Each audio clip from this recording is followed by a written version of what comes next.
Barrick Gold beating expectations in its latest quarter. Production came in at the top end of the forecast range, and of course, record gold prices boosted cash flow.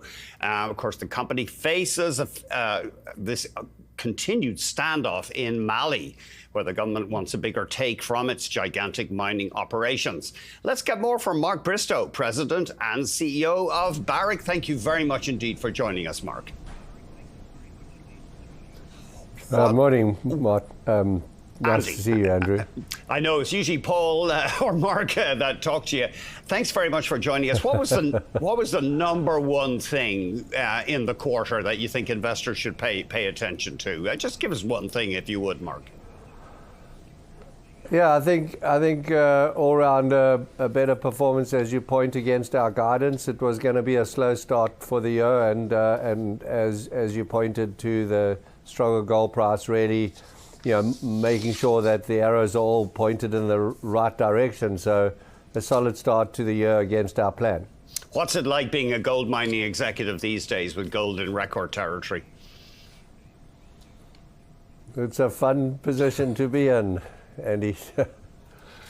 Just cash rolling in. I think we've had, as you know, we've had some journey. We've had a journey over the last 5 years, and I think it's nice to see everything coming back together again. And we've got long runway, good focus, organic growth, and substantial profitability that supports a strong balance sheet. So all round, and of course the gold price is helping deliver on all that. Right. So, you had net cash north of $4.1 billion US at the end of the quarter. Total debt, something like 4.7. So you have a net debt position of about $623 billion US, according to National Bank. So your balance sheet pretty clean right now. Yes, it's clean, and we're investing. I think that's important. Something that separates us from our peers is that we're investing in growth, and we're pointing to a 30% increase in gold equivalent ounces by the end of this decade. So substantial growth, good profitability, strong balance sheet. The investments that we've committed to are all funded, and we are buying back shares, which again really points to more value per share for our owners. So, Mark, I think you said you're projecting a 70% increase in gold equivalent ounces by the end of the decade.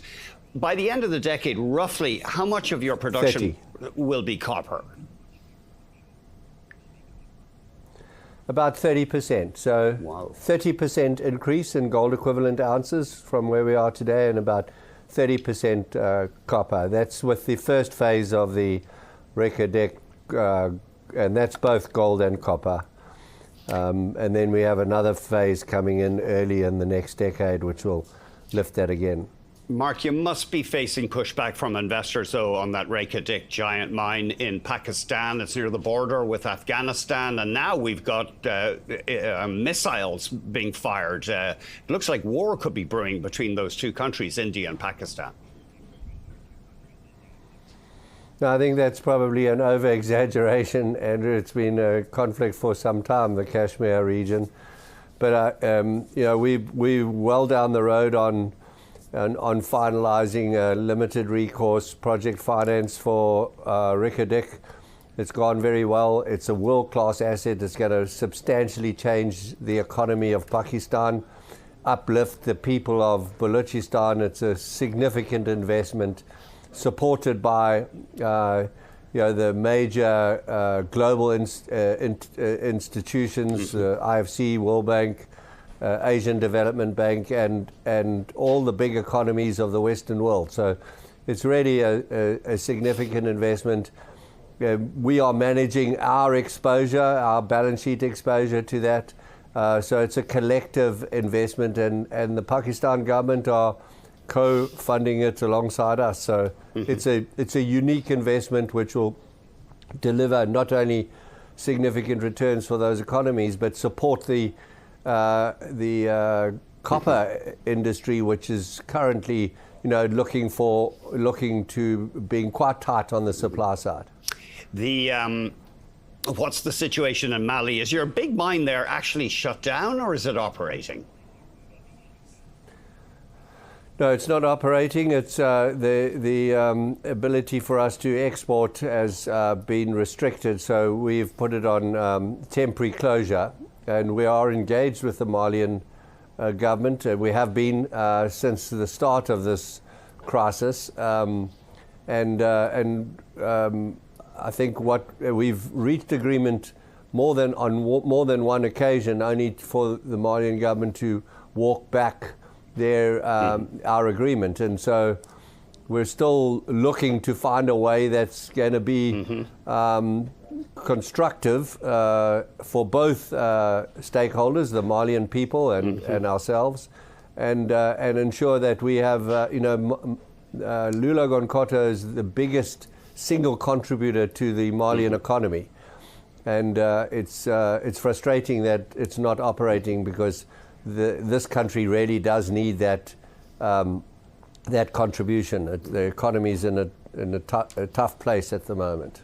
Mark, you took over as CEO of Barrick in January of 2019 after the merger of Randgold and Barrick, and that merger has not worked out for investors, has it? I mean, your stock is down, a total return down 20%, a 20% loss over 5 years, whereas the TSX Gold Index total return of north of 50%. So it's really been a failure, hasn't it, in terms of returns for investors, that big merger? Well, Andrew, I'm not used to seeing you so controversial, but that's untrue. The stock price of Barrick was $10 when we did the transaction, so I'm not sure about your arithmetic. It's been a long haul delivering a standout business as Barrick is today. You've just read out the performance this quarter, and certainly for the Randgold shareholders, it was a significant investment, and it's delivered returns because Randgold was trading at a premium at the time. And for Barrick shareholders, it was facing a real crisis at that time, and today it's no longer. The company is very, very profitable. It's got a very strong balance sheet. It's got a stronger growth than its peer group, and this is a long game, and it's very well positioned to be able to continue to deliver returns, and its dividend yields are high relative to its peers. So, I think when you look at the metrics properly, it is definitely not a failure. Okay, a 5-year though, and this is my Bloomberg screen, a 5-year negative return of 20%, Mark. It's not a great track record over 5 years. Well, I think you started by saying that we did this deal in 2019. When you look over the life of mine and the life of this joint venture, it has definitely delivered value. And again, we've seen the equities lag, and if you go back to Randgold days, we've had periods before that and this mining industry, and we had to rebuild this business, and today it's in a good shape, and it's definitely delivered. If you look just over the last short while, it's again delivered. So, and it's paid dividends. So when you just to look at something isn't the beginning and end of valuation. There's a whole story to this, and again the outstanding shares are less today than they were in 2019. There's been substantial yields for shareholders in the form of capital returns and dividends, and the as you'll see today in the presentation, reserves are up materially through organic investment in our future. So I think Barrick sits as a standout opportunity for investment. Mark, thank you very much indeed for joining us as ever. Mark Bristow, the President Thank you very much, and CEO at Barrick, a mining